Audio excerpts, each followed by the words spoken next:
How's it going, guys? My name is Tavarish, and today on my Lamborghini build, we're putting some race car tech and getting fancy at the same time. Confused? You should be. Actually, no, you shouldn't be. Just stay tuned.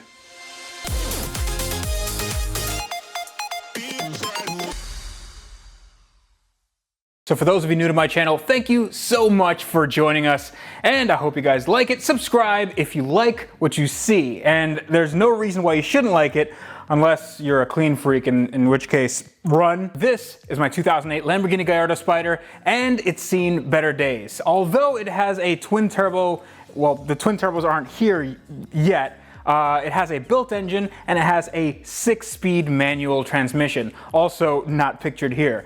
But I've been doing a little bit of work.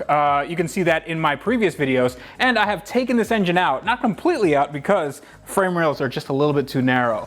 So what I'm going to do today is, since I took out the gas tanks in the previous episode and I realized that there's nothing really wrong with them, actually I was putting them back and making sure that all the lines and everything were tight.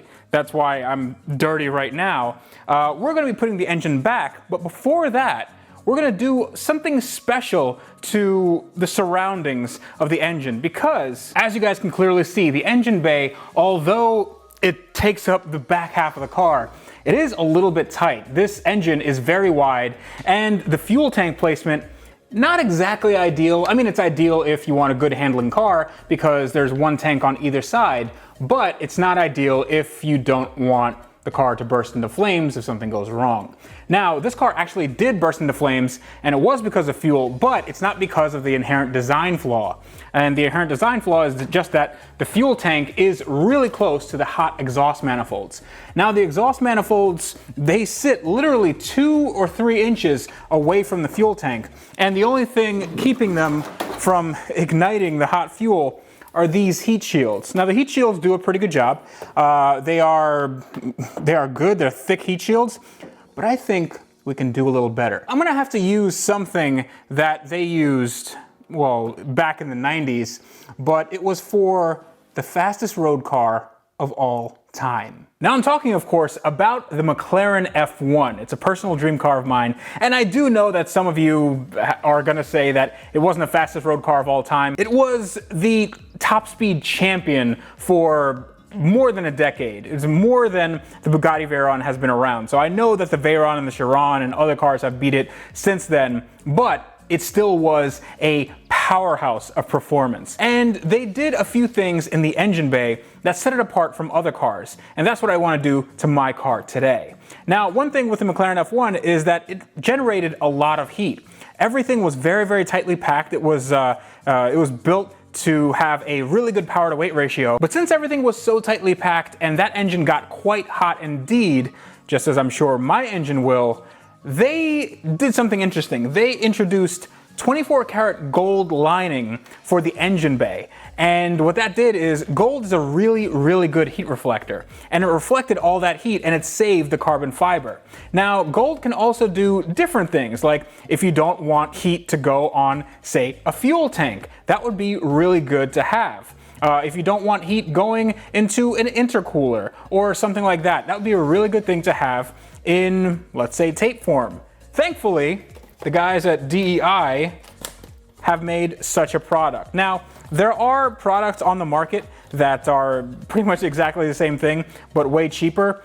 Honestly, I wanted to go with this, even though it's a little bit more expensive. I think this is a 2-inch by 15-foot roll, and this is about 30 bucks shipped. So I got 5 of these, and I'm gonna redo all of my heat shielding in the front of the car. Now, I'm not concerned about the heat shielding for the firewall, because the firewall, I mean, other than me getting a little bit more toasty, nothing's gonna really happen. I'm more concerned about the fuel tanks and all the other componentry around there. There's actually a cloth backing, it's textured.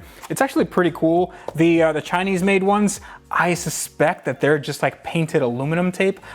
I don't know, I haven't tried them out. I'm sure that they might be fine as well, but I just wanted to go with something name brand, especially on a car like this. I mean, you kind of want to splurge a little bit. So what I'm gonna do is find my heat shielding here, and I'm just gonna clean it up and I'm gonna apply the wrap. And the wrap is gonna go on the other side. The wrap's gonna go on the side closest to the engine because we want to expel that heat away. So I'm gonna have to deploy the old elbow grease.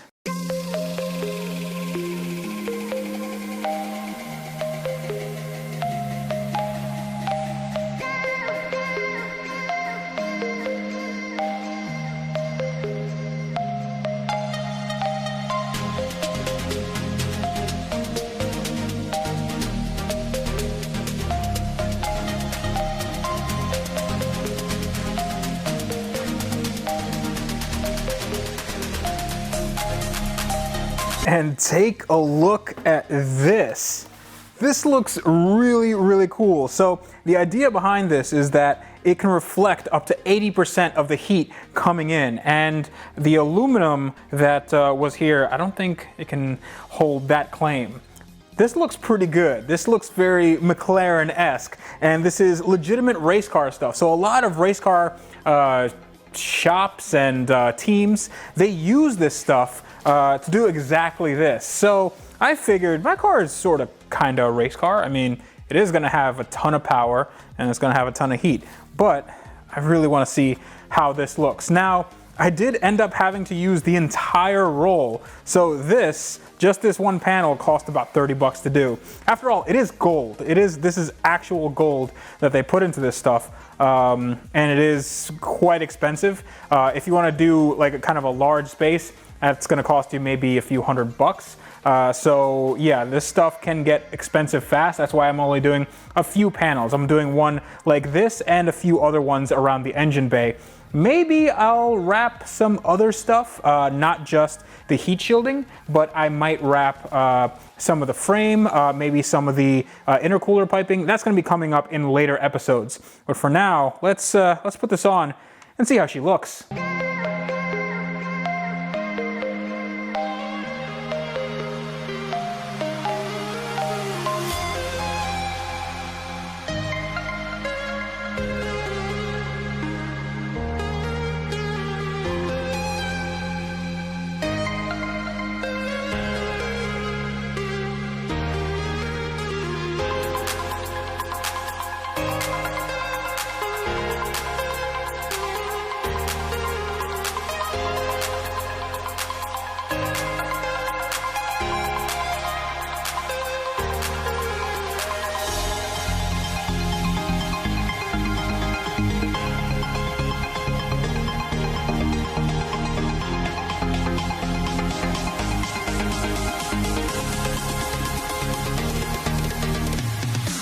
Now that is looking really, really good.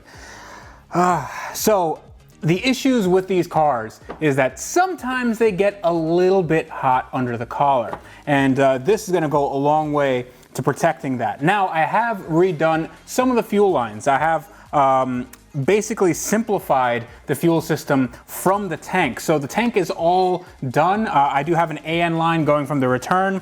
I have a stock line going from the feed, but that's gonna get all AN lines from here on out. So I'm gonna be redoing every single line in the car, well, all the really important ones in a coming episode.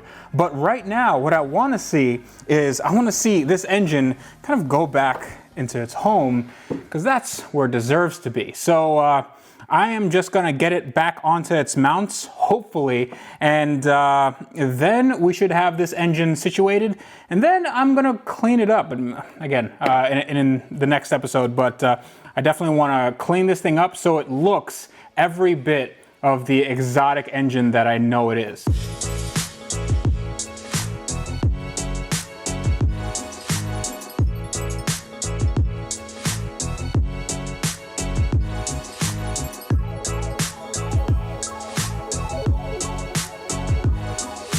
All right, the engine is in and that gold foil is looking mighty, mighty fine. Now I do have a lot of work to do. I still have to button everything up. I have to redo all the lines. And honestly, that engine install, it took a little longer than I thought, just because the two engine bolts underneath the car, they have to be perfectly aligned for you to get the bolt through. So that literally took like an hour and a half. but you guys didn't see it on camera because you're all sped up with the magic of editing. This is done. I just have to run the lines. I'm very, very tired. It is dark. I'm rambling again, but in the next episode, I'm not gonna be rambling. I'm gonna be working, and we are going to make this engine into the $50,000 exotic masterpiece that I really, really want it to be. We're gonna clean it up a little bit, and we're gonna jazz it up and have some interesting things in store. So that is it for today's episode. Hope you guys liked it, and I definitely got dirty, but it was fun, and it was definitely worth it. We got some gold on my Lamborghini. It just sounds weird. It just sounds weird when I say it. If you'd like to contact me, you can do so at TheRealTavarish. That is Instagram and Twitter, Facebook.com/AskTavarish. And AskTavarish@gmail.com is my email. I read all my emails. You guys have been sending me a lot of stuff, a lot of well wishes, a lot of tips on this car, and just things to help out. I really, really appreciate it, guys. So thank you very much. And thank all of you, even if you don't send emails or correspondence, because I love the fact that you guys watch. We've upped the subscriber count by like 100,000, so that's insane. So yeah, but we definitely will keep going. This will be on the road soon enough. Don't want to promise anything, but soon enough. I want to get this going as soon as possible. So yeah, I'm really, really excited. So until next time, this is me telling you that on cars like this that now have some gold in their engine bay, you guys need to wrench every day.